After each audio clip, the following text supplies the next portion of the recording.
Hi, I'm Peter Akerley, CEO of Erdene Resource Development. We're a company focused on the gold belts of southwestern Mongolia in the process of building our first gold mine at Bayan Khundii. Earlier this year, we struck a deal with MMC, which is Mongolia's preeminent private coal producer, who's now our partner on that project. We're dual listed actually, on both the Mongolian and the Toronto Stock Exchange and headquartered here in Eastern Canada. Peter, good to see you. Been a while since saw you last in September. You're in that wonderful Lassonde dip at the moment of actually getting on and building a mine here. But it seems to be you're not getting much credit for what you're doing on the ground. So let's just remind people of where you're at in terms of the build phase. Sure, Matt. Good to see you again. You know, it's really heads down and get the Bayan Khundii mine built. We started this process back in July of this year, where we first had our MCSP, our EPC contractor, on site, and it's quite amazing to see what they've accomplished to date. We're nearing about 12-13% completion, and expect to hit 15% by year end. So, you know, foundations getting put in, all of the pre camp work, offsite road work, everything that we need to really hit the ground running in March, April of next year is being put in place this fall and early winter. As you may know, we have about a minus 20 to minus 40 Mongolian winter to face, so we kind of slow things down for a period there before we hit the ground running, as I just mentioned at that point. But maybe just to back up a little bit and shed a little light on MMC and affiliated companies. You know, back in 2022, as we were looking to kick this off, we recognized bringing in a Mongolia partner would bring a number of attributes. And first off, that was money. They contributed $40 million to the project.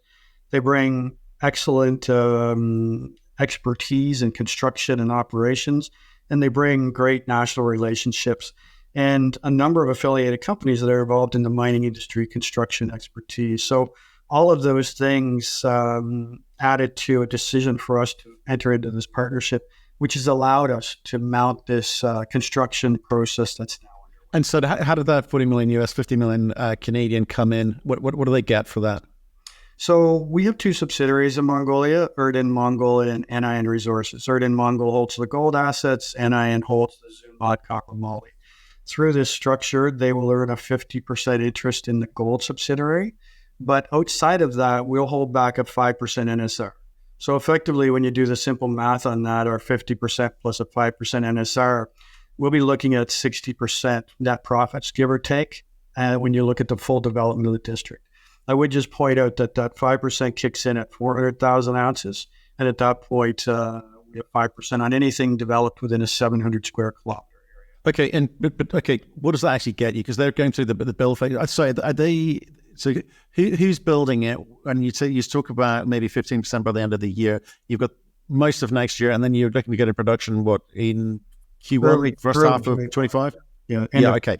So you're going to have to rip through the phase. Have you got the cash to actually fund everything, or are we raising more money in other ways? So to step back on that, who's building it? So MMC is a coke and coal producer, one of the largest in the country. They have 2,000 miners. So they're actually bringing in our staff, who we will eventually have in place at Bayan Khundii and training them at their mine site. But MMC has a number of affiliated companies through their umbrella holding company, MCS. They have MCSP, who's doing the EPC for us. They have MCSI, who's one of the largest power providers in the country, and they'll be looking at our hybrid diesel solar station. So those companies are actually the ones building it, and MMC is the partner eventually on the operations side. In terms of the funding side, so the $40 million that came in, we've spent about half of that, so there's still $20 million sitting in the subsidiary. But we're in the final stages of putting in place the other $75 to $80 million in senior debt. And as you know, we've had a mandate letter signed for some time with ETC. We have EBRD there as a equity partner who's expressed interest in being part of the cost overrun facility. And a number of commercial banks in Mongolia who are also interested in supporting this. So I'm fully confident that within the next 60 days, we'll have that full package put to bed and have the full financing in place. But it is those four, and perhaps even include MMC in that, who's producing a significant amount of cash currently, is another funding participant in that group of 5 or 6 that will have in place by early next year. Okay, so you mentioned the kind of 5% NSR, and that gives you the equivalent of 6% interest. Again, how is that structured? Because it's quite a chunk. It's unusual. Sorry, how is the? So you talk about the 5% NSR. Yeah, right? yeah. So that's quite healthy. Yeah, how'd you get away with that? That was the critical part of our discussion. So when I look at what we believe we have here and what the long-term vision is, it's not about just building Bayan Khundii. And I don't think that's why investors are coming into our story. It's about the fact that we've found 3 deposits and multiple prospects near surface. And when you think out 5-10 years, this could very well be a multi-mine district. That was a key component of our negotiation. I wanted to ensure that our shareholders had exposure to the long-term growth of this at a low minimum dilution level. So when you look out 5 years, let's assume we have BK, Altenar, and Zunmat underway, and you have a 5% NSR on that, the economics are pretty exciting. And that's really what we were thinking about when we structured this. Right, okay. Right, so as kind of reference the fact the market's perhaps not giving you credit at the moment, do you think you've kind of got over, is it just a factor of the precious metal markets under pressure, the fact that you're in that build phase? Do you think people have kind of got over that kind of Mongolian issue, that near to China issue as a potential liability? I think so. I think when you look at the success of Rio Tinto getting past their impasse with government in early 22, looking at Oranos, the French uranium producers' success in Mongolia recently now looking to build a massive uranium mine. And just, I guess, the straddling of that geopolitical line that you're seeing with the Mongolian government, where they're welcoming relationships with Western countries, and the development banks being quite active in funding projects, Western development banks, all has come together to give perhaps a more stable outlook for Mongolia, or stable view of Mongolia as an investment destination. So that's helped. I think when you look at our company and you compare it to our peers, we've actually performed quite well just staying flat. It's been a pretty rocky ride for all companies. Take it from juniors right through to producers. So I'm pretty happy with the stability we've maintained. And so we're trading at what perhaps you'd reflect as that initial lead up to cash flow in the Lassonde curve for the Bayan Khundii project. But coming back to what we ultimately have, I think that's really where the value equation kicks in. And I see this as a multi-million ounce district. I see it as having the opportunity for large-scale porphyry, copper, and moly deposits. And I think with the moly deposit, we're now coming into a pretty attractive place to move that more aggressively forward, given moly prices have now for almost 2 years sat in that $20 to $40 a pound range, and you have a deficit for moly in China. So things have changed quite dramatically in that front too. So moving forward behind the scenes on all of those projects. Okay, and let's just kind of stick with we'll remind people of the economics on this one. Obviously, we're talking about 4 grams per ton type grade, so it's solid. Can you just remind us of some of the other numbers there? What are you building? It's 100 million capex with a 12% contingency built in. It's an 870 all-in sustaining costs.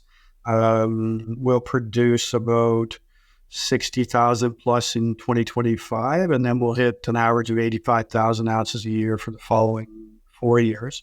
It's a 8-year mine life altogether, but as I mentioned earlier, the pipeline is quite full with the other projects that we have.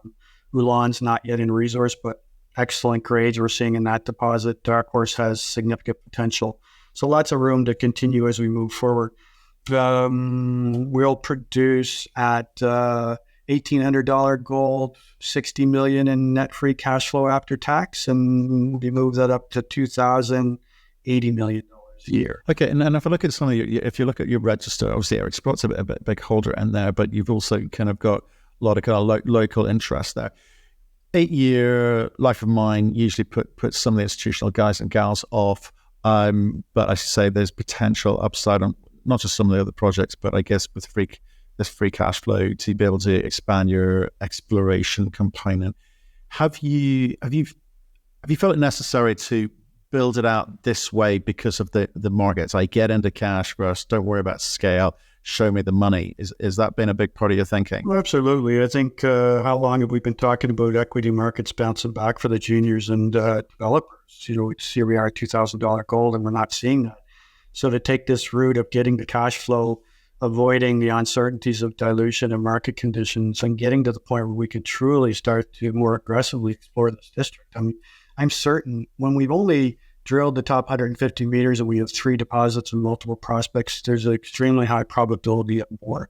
And I'd much prefer to do that from a point of strength with cash flow than I would to dilute to chase that. So yeah, absolutely. We see this as a more stable move to unlock what I see as significant value in this district. So therefore, and this is a conversation I'm having a lot recently, which is given that understanding of the market and therefore putting yourself in a position of strength, or at least control by getting out and producing cash, do you think that the institutional investors that, say many producers covet, will have to just recognize a new sort of paradigm, a new reality going forward, because they've always wanted this 10-year plus life of mine. They've wanted to understand the economics over a longer time horizon. Do you think these kind of near term revenue build it out models will start to resonate, or at least get recognized by institutions? It has for probably the last decade or more with the Australian producers. We see this quite regularly. And I'd have to say they've had more success in building long-term stable companies than we've seen in the North American companies. When I talk to our investors, and I do regularly, whether it's in Europe, New York, Toronto, or in the case of Eric Sprott, very much aligned with the path we've chosen, and that is to de-risk this, get the cash flow. The recognition from those people that we do have something unique here is pretty much unanimous. It's not just me saying that. I think people in the industry understand when you only spend $20 million on exploration and you end up with 3 deposits and grades like we're finding. There's believers in our register, and they all sit tight while we move towards that point where we can really start to chase this down with more funding and more aggressively. Right, and so understanding that, obviously we were saying the margins are good in terms of AISC, and let's say your all-in costs hopefully will be good. The margins will remain strong. Certainly in an environment like this, I think that's impressive. Your free cash flow is good. It's a question of what do you do with it? Does the model there change any? Again, it used to be a case of let's just throw it at exploration, show how big this thing gets. Can you revert back to that previous model, or again, is there a new paradigm on that? Well, if I understand the question right, I look at the opportunities in sequence, and immediately adjacent to Bayan Khundii, we have 2 new discoveries that have given us substantial grades. Dark Horse, as you're familiar with, we're hitting 4 ounces a ton over 5 meters within shovel distance from surface. At Wulan, just half a kilometer to the west, we're hitting over 300 meters of a gram of gold with high-grade zones of, I think their last drilling was 35 meters of 8 grams. And some of this isn't in resource yet. So I'm highly confident that we're going to find the economics being similar on some of these adjacent deposits, if not superior. And we can move from there to either expand or extend mine life. So that's pretty much a given what we can see today. It's just a question of to what magnitude we can move that. And it really becomes a question of, is it extended mine life, or do you have another 500,000 to 1 million ounces sitting adjacent to the mine so you can expand it? I think there's high probability of the latter, given what we've seen to date. And then, as you know, 16 kilometers north, we have Altan Nar, which is pretty much in economic territory today. It's a 2-gram head grade, 500,000 ounce deposit. The only question there is how much more can we find before we set in stone what the development process looks like.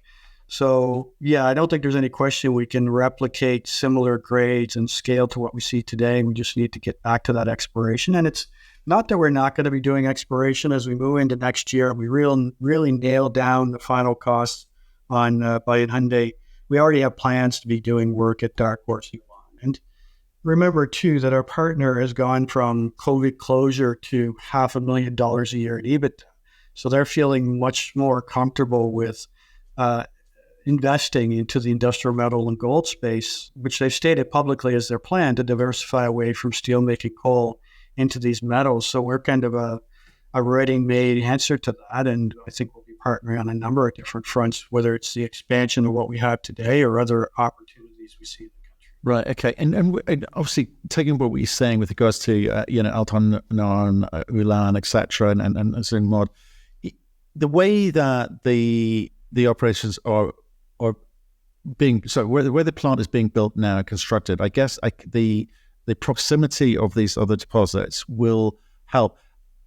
That what I'm trying to work out is, was there an understanding that those would be feeding into the same kind of infrastructure, and that it may be more efficient later on when these other projects kind of feed into the same base, or can we expect efficiencies going forward? More savings? Yeah, absolutely. So I see Ulan, Dark Horse, and Bayan Khundii all as one large deposit, one system, and we've had some of the best experts globally kind of confirm that for us.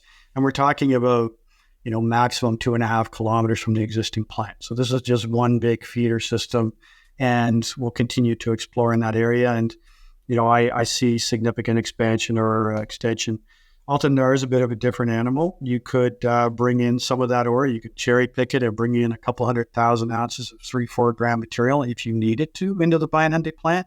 But I feel like you'd be destroying value long-term at Altan Nar, because I do see that as a 1 million ounce plus flotation opportunity to sell concentrate into China, and not just grab or cherry pick the gold, but to get some of the silver byproduct, the lead and zinc byproduct, which is, probably today about $300 million worth of value sitting there in those byproducts that you'd give up if you put it into a CFP.